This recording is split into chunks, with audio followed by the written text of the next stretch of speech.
Oke, Bismillahirrahmanirrahim. Di sini kita akan menjelaskan tentang tentang ini algoritma ini pencari algoritma jalan pencari jalan dari NEAM dari menuju NEAM Oradea. menuju Oradea. Nah, kalau dari Kalau mahasiswa dari non IF mahasiswa sendiri non IF sendiri, gimana kira-kira? gimana kira-kira? Perkenalan dulu dari Perkenalan mahasiswa dulu apa? dari mahasiswa apa? Oke, perkenalkan nama saya Haji Mahfid dari mahasiswa UIN Universitas Bandung, Prodi Psikologi semester 4. Ya, nah Ya, oke buat oke Kang Adit. buat Kang Adim. Nah, gini kan Nah, gini udah kan ada map udah ya di ada sini. map ya di Ada sini. peta. Ada peta. Nah, kita disuruh Nah, kita nemuin disuruh jalan dari nemuin jalan NEAM dari NEAM ke Oradea. ke Oradea. Kira-kira lewat mana nih? Kira-kira lewat mana nih? Yang paling enak gitu, Yang yang paling paling enak gak gitu, yang capek, paling yang gak paling capek, yang deket, paling deket, pokoknya paling pokoknya efisien paling gitu. efisien gitu. Sebelumnya mau nanya, Apa tuh? Apa tuh? kalau dari NEM ke Oradia sendiri tuh nggak ada jalur ya? Hmm.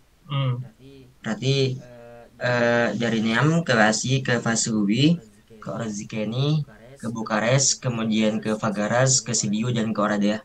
Oke, kenapa milih Oke, jalan kenapa itu? milih jalan itu?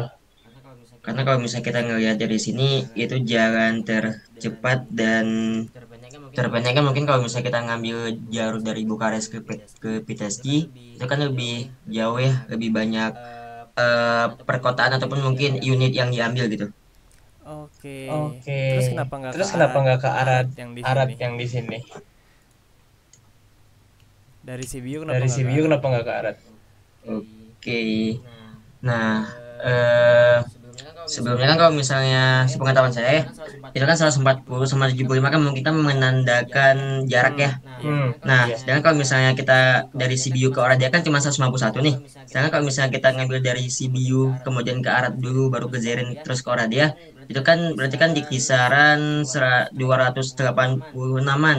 Sedangkan kalau misalnya dari Sibiu ke Oradia kan cuma 151 gitu.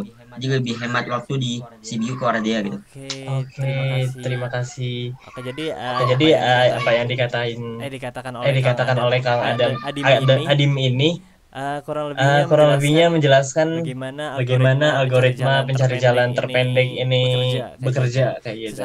Secara logika manusiawinya, bukan secara logika Oke, terima komputasionalnya. kasih Oke, Kang terima Adim. kasih Kang Adim. Oke, sama-sama. Oke, itu Oke, untuk itu untuk penjelasannya penjelasannya sejauh ini. sejauh ini. Oke, kalau Oke, misalnya kita kalau mau misalnya ambil kita mengambil penjelasan tadi Kang Adim, dari Kang Adim, kurang lebihnya kurang lebihnya sama dengan algoritma yang akan saya nanti, terapkan nanti, algoritma yaitu Dijkstra. algoritma Dijkstra. Nah, algoritma Nah, Dijkstra algoritma Dijkstra juga juga bekerja dengan bekerja dengan prinsip yang sama, yaitu dia yaitu dia mempertimbangkan beban beban dari dari setiap node, nih garis-garisnya. garis-garisnya. Dari setiap Dari setiap vertex kan ada node tuh. Nah, node-nya ini Nah, yang node-nya ini yang dipertimbangkan. Misalnya 87, 92. Nah, dia bakal Nah, dia bakal cari node mana node mana yang paling efisien dari ujung ke ujung. dari ujung ke ujung.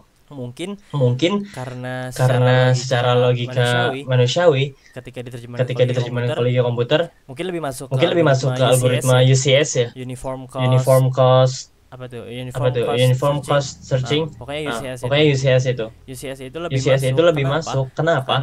Karena dia cuma mencari dari satu titik ke titik tujuan kayak gitu.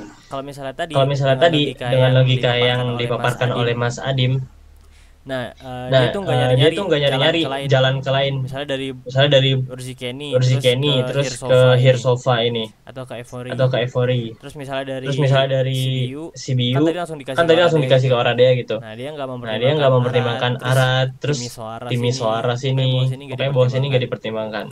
Jadilah dari titik tujuan langsung ke titik dari titik mula langsung ke titik tujuan. Gitu. Itu lebih ke UCS. Tapi secara prinsip UCS dan Dijkstra bekerja dengan cara yang sama. Cuman bedanya di Dijkstra itu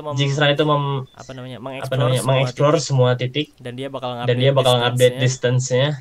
Nah, kalau misalnya UCS dia dari titik tujuan dari titik permulaan ke titik tujuan saja. Oke, kurang lebihnya seperti itu untuk penjelasan dari mahasiswa non informatika. Terima kasih. Wassalamualaikum warahmatullahi wabarakatuh. Oh ya, untuk penjelasan algoritma Dijkstra dan UCS akan ada lengkapnya di video penjelasan saya pribadi. Terima kasih, Pak. Terima kasih, Pak.